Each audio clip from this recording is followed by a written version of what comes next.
할렐루야. 5월 1일 목요일 새벽 기도를 시작하겠습니다. 사도신경으로 우리의 신앙을 고백합니다. 나는 전능하신 아버지 하나님 천지의 창조주를 믿습니다. 나는 그의 유일하신 아들 우리 주 예수 그리스도를 믿습니다.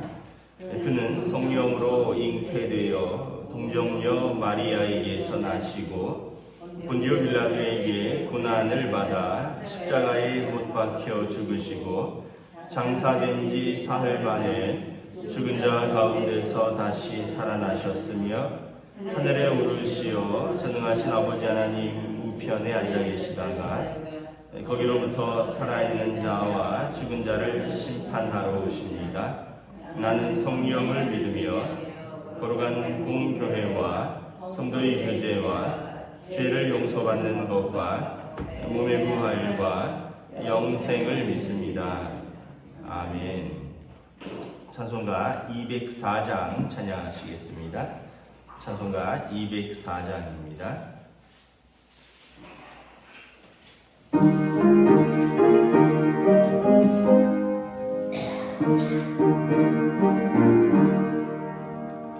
주의 말씀 듣고서 진행하는 자는 반석 위에 떠나고 짐을 지는 같아 비가 오고 흘러며 바람 부딪혀도 반석 위에 세우니 무너지지 않네.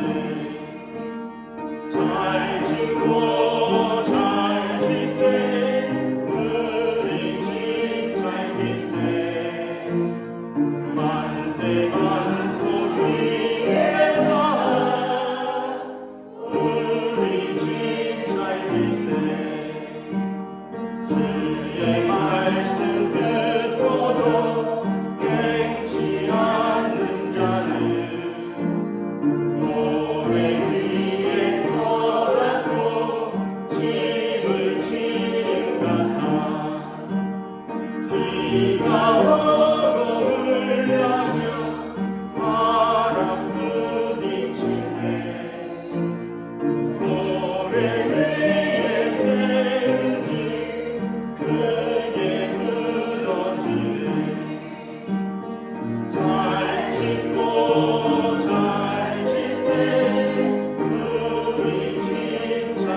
구약성경 민수기 17장 1절에서 13절까지 말씀입니다.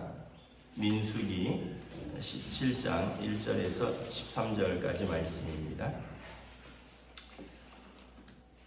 다 찾으신 줄 알고 저와 여러분들이 한 절씩 교독하도록 하겠습니다.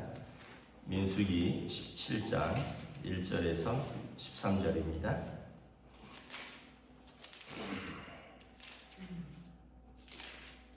여호와께서 모세에게 말씀하여 이르시되 너는 이스라엘 자손에게 말하여 그들 중에서 각 자손의 지팡이 하나씩을 취하되 또 그들의 조상의 가운데로 그 모든 지휘관에게서 지팡이 12를 취하고 그 사람들의 이름을 각각 그 지팡이에 쓰되 레위의 지팡이에는 아론의 이름을 쓰라. 이는 그들의 조상의 가문의 각 수령이 지팡이 하나씩 있어야 할 것임이니라. 그 지팡이를 회막 안에서 내가 너희와 만나는 곳인 증거궤 앞에 두라.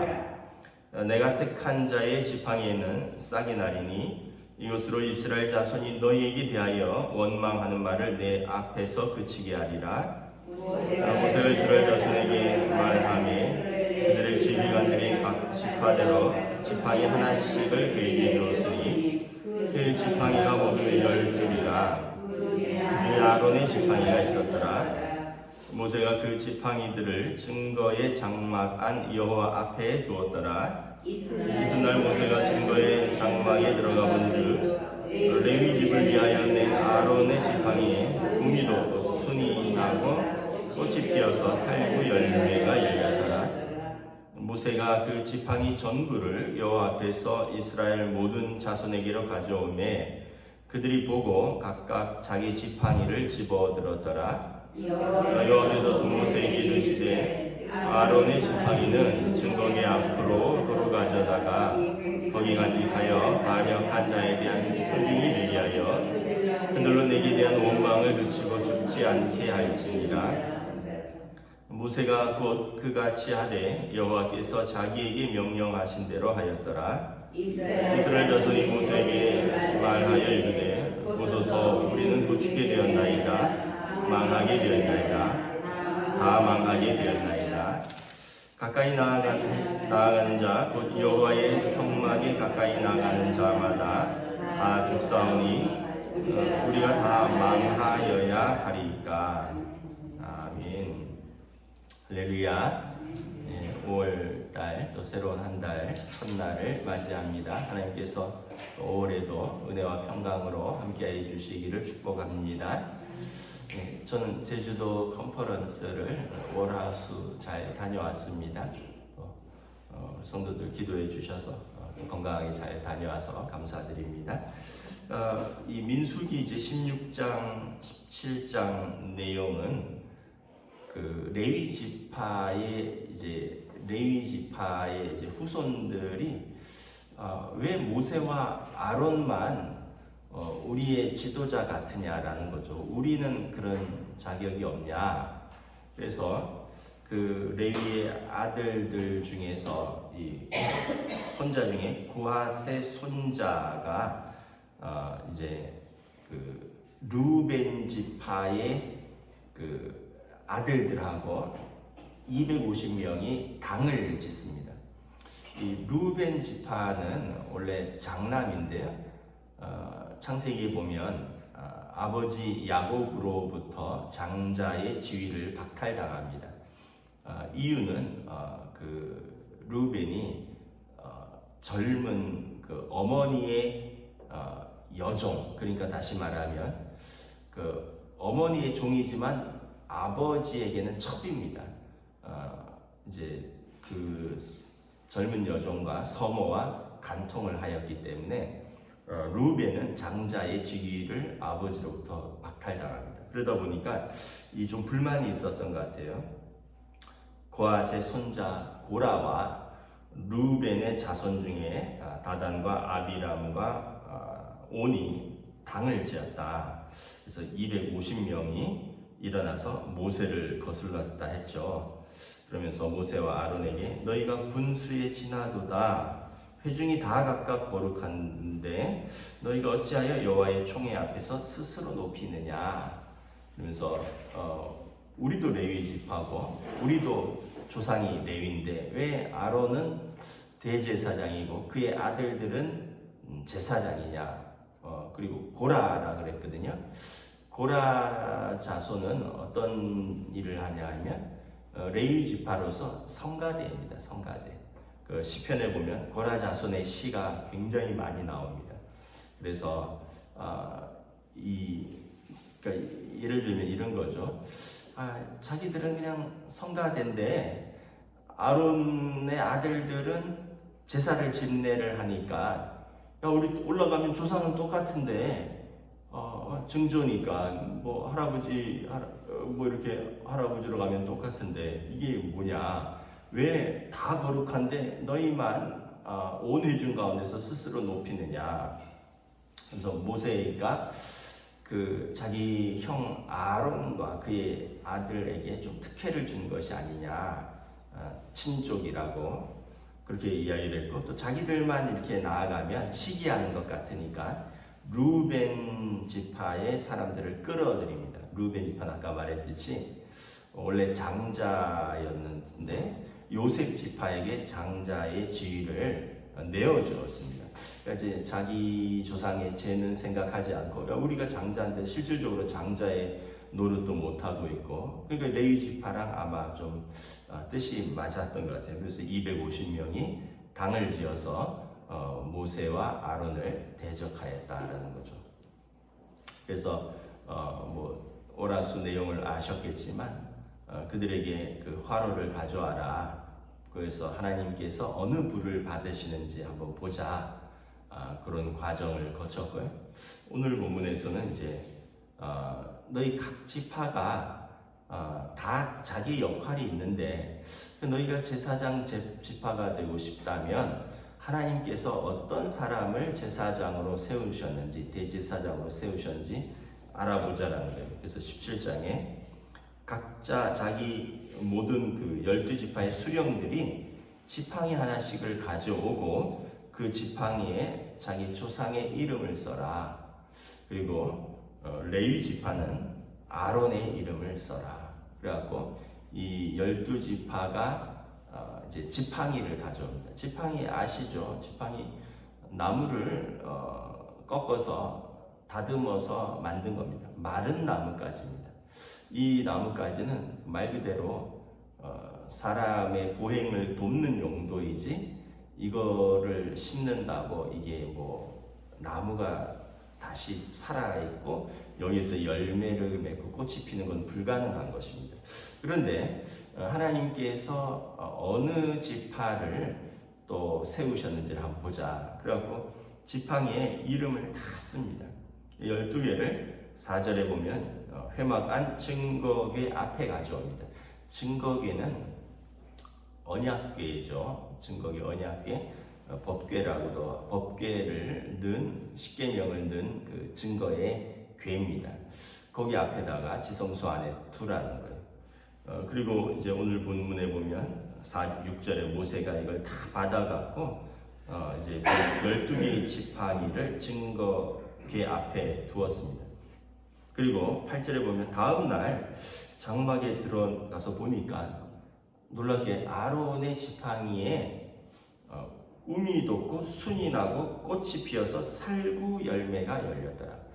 아마 살구나무가 이제 그 지팡이였던 것 같아요. 여기에 마른 나무까지에 움이 돋고 순이 나고 꽃이 피고 살구 열매가 열렸는데 이게 하룻밤 사이에 되었다는 거죠. 다른 지팡이는 그냥 마른 지팡이 그대로 있었다는 거죠. 이건 이제 하나님께서 대제사장으로 아론을 선택한 것을 보여주는 어떤 초자연적인 현상이죠. 그리고 모세가 9절에 보면 각기 자기 지팡이 가지고 가라. 그리고 10절에 보면 아론의 지팡이는 증거궤 앞으로 가져가서 앞으로 모든 사람들에게 대제사장은 아론에게 주었다는 것을 표징으로 삼게 하라. 그래서 이게 언약궤 안으로 들어갑니다. 언약궤 안에는 이스라엘 백성과 하나님이 맺은 언약의 두 돌판, 십계명의 두 돌판이 있고요. 그리고 광야에서 그들이 매일 먹었던 만나를 담은 항아리가 있고요. 그리고 아론의 대제사장 아론의 지팡이가 있는 것입니다. 이제 이 말씀은 뭐냐면 이 광야 생활은 이제 어쨌든 그 인생은 여정이라면 또 광야가 그 하나님의 약속의 땅으로 인도하여 들어가는 과정이라면 그 하나님의 인도하심과 또 하나님의 질서가 있다는 걸 보여주죠. 그런데 그 하나님께서 친히 인도하시지만 하나님께서 또 사람과 또 그 제도를 통하여서 역사를 하십니다. 여러분 가족도 보면 가족이 4명이 있다, 5명이 있다. 어쨌든 다 한 집에 살고 다 한 가족이지만 각각의 역할이 있죠. 어쨌든 그래도 가장인 아버지가 가정을 대표하고 또 책임이 크고 또 그 일을 앞장서서 끌고 나가는 거죠. 물론 이제 또 어머니가 그럴 수도 있고요. 근데 어쨌든 또 어머니는 우리가 기본적으로 가족들을 정서적으로 살피고 또 돌보고 또 이런 역할이 또 더 주도적인 역할이고, 물론 이제 또 요즘은 꼭 그렇지도 않죠. 엄마가 돈을 벌고 엄마가 더 대외적으로 활발하게 활동하고 또 아빠는 그렇지 못하기도 하지만, 그래도 전통적으로 어쨌든 그 가정의 그 대표는 가장인 아버지의 어떤 권위와 질서 속에서 가족들이 그 이름으로 모이는 거죠. 우리나라는 좀 오히려 여러분 되게 가부장적인 것 같은데, 이름을 바꾸진 않잖아요. 결혼을 하면 성을 바꾸진 않잖아요. 제가 박은성인데 제 아내는 나현정, 자기 성을 그대로 쓰잖아요. 근데 미국 같은 데나 이런 데 가면 결혼하면 성을 바꿉니다. 제 가장 아래로 성이 다 통일되는 거예요. 그래서 박현정이 돼요. 성이 호적에, 미국에서는 결혼을 하면. 그래갖고 박은성, 박현정, 박찬, 박건, 박혜인, 그래서 박씨 패밀리가 되는 겁니다. 그 얘기는 가장의 성 안에 가정이 통일된다, 이런 의미가 있어요. 되게 거기가 어떤 이렇게 보면 여권이라든가 이런 게 더 우리나라보다 훨씬 더 발달했는데, 그거 하나는 또 신기하더라고요. 그래서 오래 살면 부인의 성을 몰라요. 다 남편 성을 다 따라가기 때문에 부인의 성을 모르겠더라고요. 제가 우리 성영경 목사님 사모님이 영어 이름은 그레이스고 한국 이름은 지연이에요. 근데 성지연이에요. 성지연, 그레이스 성을 모르겠어요. 제가 지금도 제가 거의 20년 가까이 교제를 했는데 그 사모님 성을 한번 들어본 것 같은데 쓰지를 않으니까 잊어버렸어요. 이제 그런 것들이 좀 상징적인 의미가 있는 거죠. 그 가장의 어떤 권위와 질서 아래 가족은 이렇게 한 패밀리를 이룬다. 그런 의미에서 하나님께서 이스라엘 지파에게 각기 준 것이 있어요. 야곱을 통하여 요셉은 가장의 지파다라는 거예요. 요셉은 11번째 아들인데 그 요셉의 그릇과 넉넉함과 온 가족을 품는 요셉은 11번째 아들이 아니라 너희가 영적으로 가장이다. 그래서 우리가 잘 알다시피 요셉은 각각 한 지파를 받았어요. 두 아들이 므낫세와 에브라임이 삼촌들하고 동일하게 거기는 한 지파씩, 요셉은 두 지파를 받았습니다. 이게 가장의 몫이 된 거죠. 그러니까 루벤은 박탈당했어요. 그의 죄로 인하여. 요셉은 장남이 됩니다. 레위 지파는 출애굽기 33장 사건 이후에 하나님의 열심으로 하나님을 섬기는 제사장 지파가 됩니다. 유다 지파는 나중에 다윗 지파가 되고 유다 지파에서 메시아가 나와요. 우리가 생각할 때 아니 루벤 지파에서 메시아가 나와야지, 아니 장남 지파가 제사장 지파가 되어야지, 아니 왜 장남 지파가 있는데 11번째 아들인 요셉 지파가 장남이 되고 3번째 아들인 레위 지파에서 제사장이 나오고 4번째 아들인 유다 지파에서 왕들이 나오고 메시아가 나오냐? 그거는 하나님의 뜻이에요. 그래서 그 예레미야서나 로마서에 보면 그런 말이 나오죠. 그릇이 토기장이에게 나를 이렇게 만들었느냐 할 수 있느냐? 토기장이가 그릇을 임의로 만드는 권한이 있는 것을 알지 못하느냐? 그릇이 왜 나도 밥그릇에서 매일 이렇게 하는데 왜 나는 조그만 종지로 만들어서 기껏 간장이나 올리고 고추장이나 올리고 이렇게 해서 상 구석에 어쩌다 한 번씩 쓰는 그릇으로 만들었느냐? 할 수 없다는 거예요. 그런데 그 종지도 필요한 거죠. 하나님께서 각각의 은사와 역할에 따라서 그 사람을 부르시고 또 지으시고 또 직분을 주셨다는 거죠. 그러면서 고린도전서에 보면 다 한 몸이고 다 한 지체다. 뭐 발이 아프면 온몸이 안 아프냐? 다 아픈 거 아니냐? 그리고 뭐 어떤 것이 지체가 영광을 받으면 다 같이 영광을 받는 것 아니냐라는 거예요. 여러분 발에 뭐 발가락에 뭐 상처가 났다든지 아니면 뭐 족저근막염이 있다든지 그러면 여러분 걸을 때 절뚝절뚝 하잖아요. 발을 디딜 때마다 통증이 오거든요. 제대로 걷지도 못하고 온몸이 아픈 거예요.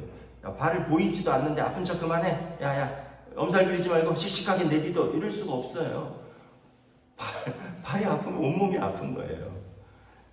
우리가 또 이렇게 어떤 분이 뭐 이렇게 얼굴도 잘생기고 예쁘게 생기고 뭐 이래서 그러면 얼굴만 영광을 받느냐? 저 사람 인물 좋네. 그냥 그 사람 자체에 대한 어떤 또 이렇게 영광이 되는 거죠. 그러니까 여러분 우리 모두가 다 그런 거예요. 가정에서 식구 한 명이 아프다. 식구 한 명이 좀 어려운 일이 있다. 그럼 나머지 다른 식구들은 모르겠다. 너는 너 일이니까 너는 아파하고 네 잘못이니까 너는 고통당해라. 우리는 즐겁다. 우리는 긍정적으로 재미있게 맛있게 먹으면서 살겠다. 이러면서 식구 한 명이 아프거나 어떤 문제가 있어서 쩔쩔매는데 나머지 식구는 다 잘 지낼 수 있나요? 그럴 수 없죠. 부모가 돼보시면 알 거예요. 자녀 한 명이 아프면 부모도 같이 아프고 자녀 한 명이 실패하면 부모는 자기가 실패한 것 같아요. 그런 거예요. 모든 가족은 다 연결되어 있고 대표로 아버지라는 가장이 있고 또 엄마라는 역할이 있지만 다 한 몸이고 다 한 가족이라는 거죠. 교회도 그렇다는 거예요. 다 한 지체이고 한 몸인데 여러 지체가 붙어 있고 각각의 하나님께서 필요한 은사들을 주셨다는 거예요. 그래서 고라 자손이 오히려 어떻게 보면 모세와 아론을 반역한 것 같지만 사실은 이제 하나님께서 그 직분을 주셨는데 하나님께 반역한 결과가 되었다. 그래서 고라 자손이 무려 250명이 이제 하나님의 심판을 받게 되는 걸 보셨죠. 우리가 이걸 보면서 우리가 하나님의 부르심에는 후회하심이 없다. 하나님이 그렇게 부르시면 거기에 우리가 최적으로 맞춰서 그 사명을 감당하는 것이 나의 부르심에 합당한 영광의 사명이다라는 것이. 그래서 여러분 다 성가대 할 수 있습니까? 다 음악 할 수 있나요? 만약에 제가 또 우리 지휘자가 있으니까 또 오해하시면 안 되는데 제가 지휘를 저 따위로 하냐? 내가 한번 해볼게. 그럼 제가 음악을 알아요? 음악을 배웠어요? 그냥 듣고 흥얼거리는 제가 어찌 지휘를 하겠어요? 제 아동부 때 지휘를 해봤지만 그거랑 또 다르죠. 칸타타를 해석하고 또 그거를 이끌어가고 연습을 시키고 그거에 합당하게 제가 지휘를 할 수 있겠어요? 보는 것과 또 직접 해보는 것과 또 다 다르다는 거예요. 우리 그러잖아요. 아버지가 되기 전에, 결혼하기 전에는 되게 쉬울 것 같아요. 막상 결혼해서 가정을 꾸려보면 한 가정의 무게가 얼마나 큰지, 엄마로서 온 가족을 이렇게 돌보고 섬긴다는 게 얼마나 많은 일이 있고 얼마나 많은 기도가 있는지 이게 결혼하기 전에는 몰라요. 사랑하는 사람하고 그냥 살면 다 할 수 있을 것 같아요. 근데 이제 결혼을 하고 자녀를 낳고 이제 가정의 어려운 문제들을 끌어나가다 보면 그때 비로소 우리 아버지는 이랬었겠구나. 그때 우리 엄마는 이랬었겠구나. 아버지 어머니의 또 그 사랑과 무게를 알고 더 나아가서 하나님 아버지는 이런 마음으로 우리들에게 참으셨겠구나. 하나님 아버지는 이런 마음으로 우리에게 은혜를 베푸셨겠구나. 하나님 아버지는 죄인인 우리를 향하여 이렇게 아파하셨겠구나. 이런 것들을 하나하나 배워가는 거죠. 그러니까 그 시기에 배우는 것이 있고 그 자리에 있기 때문에 배우는 것들이 있고요. 그래서 우리가 다른 사람의 직분이나 다른 사람의 사역이나 다른 사람의 자리에 대해서 우리가 기도해 줄 책임은 있습니다. 그런데 우리가 그것을 또 깎아내리고 비판하고 끌어내리고 그러면 이제 또 하나님께서 우리의 자리에 대해서 물으신다는 거예요. 그래서 우리는 항상 기도하는 사람들이잖아요. 우리는 기도하는 사람들이. 우리는 나를 위해서 기도하고 또 우리 주신 사람들을 위하여 기도하고 또 교회의 지도자들 또 직분자들을 위하여 기도하고 또 우리가 사랑으로 섬기며 격려하는 사람이죠. 여러분 그런 표현 있잖아요. 뭐 해보셔서 아시겠지만 애한테 자녀들한테 야, 너 왜 이렇게 공부를 못하니? 이러면 공부에 취미가 싹 떨어져요. 야, 너는 뭘 시작을 했는데 한 번도 끝을 보는 게 없어. 야, 나는 정말 너같이 살지 않았다. 이래보세요, 아버지가. 그러면 애가 의욕이 확 꺾여요. 그래, 난 그냥 공부 못한다. 그래, 나는 해도 되는 것도 없고. 근데 이제 속으로 누가 날 낳았는데, 난 누구 아들인데, 이러면서 이제 마음에 이렇게 반발이 커지는 거죠. 그러니까 근데 여러분 공부 잘 못해도 야 지난번에 50점 맞더니 이번 달에 60점 맞았네. 야 우리 아들 나날이 발전하네. 그리고 뭐 하나 좀 잘하면 야 우리 아들이 수학은 좀 힘들어하는데 영어는 소질이 있네. 조금 더 잘했다고 치면 그러면 이제 아이가 아버지 어머니가 나를 사랑하고 나를 격려하고 내가 보니까 요거보단 요걸 좀 더 소질이 있구나. 내가 요거 좀 더 재미있게 해볼까. 이런 마음이 들지 않겠어요? 야 50점이나 60점이나 그 바닥은 똑같아. 아유 그 과목이나 너는 이래 버리면 이게 의욕이 나겠어요? 그래서 여러분 우리가 항상 하나님께서 우리에게 주신 사람들을 환대하고 그 사람들을 위하여 기도하고 그러면 하나님께서 우리를 환대하시고 또 우리의 기도에 하나님께서 늘 선하게 응답하신다. 오늘 이 사건을 통해서 하나님께서 세우신 권위를 인정하고 질서를 존중하는 이것이 또 하나님의 뜻이고 그들이 광야 생활에 있어서 또 하나님께서 또 세우신 그 모습이라는 것을 다시 한번 깨닫습니다.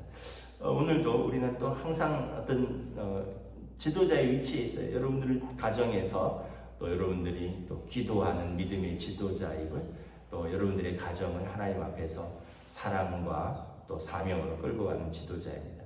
오늘도 이 사명을 주님 안에서 잘 감당하는 저와 여러분 되시기를 우리 주님의 이름으로 축복합니다. 기도하겠습니다. 하나님 은혜를 감사합니다. 오늘 또 이스라엘 백성이 노예로 살다가 이제 자유인으로 나와서 참으로 좌충우돌하는 것, 먹고 사는 문제 때문에 또 그들이 그 땅이 험하고 거칠다고 또 그들의 지도자가 누구냐라는 문제로 계속해서 좌충우돌하면서 하나님의 백성으로 빚어져 가고 약속의 땅으로 한 걸음씩 나아가는 과정들을 살펴봅니다. 우리의 연약함과 우리의 부족함에도 불구하고 하나님께서 우리를 부르셨고 또 우리를 사랑하시고 하나님의 교회에 몸된 직분을 주셨고 또 우리를 각자의 가정에서 사명을 주셨습니다. 부족하지만 연약하지만 우리 예수 그리스도의 보혈의 은혜를 덧입고 성령님 인도하심에 순종하며 우리의 사명의 길을 믿음으로 한 발짝 한 발짝 걸어갈 수 있기를 원합니다. 감사를 드리오며 우리 주 예수 그리스도 이름으로 기도드리옵나이다. 아멘. 하늘에 계신 우리 아버지의 이름을 거룩하게 하시며 아버지의 나라가 오게 하시며 아버지의 뜻이 하늘에서와 같이 땅에서도 이루어지게 하소서. 오늘 우리에게 일용할 양식을 주시고 우리가 우리에게 잘못한 사람을 용서하여 준 것 같이 우리 죄를 용서하여 주시고 우리를 시험에 빠지지 않게 하시고 악에서 구하소서. 나라와 권능과 영광이 영원히 아버지의 것입니다. 아멘.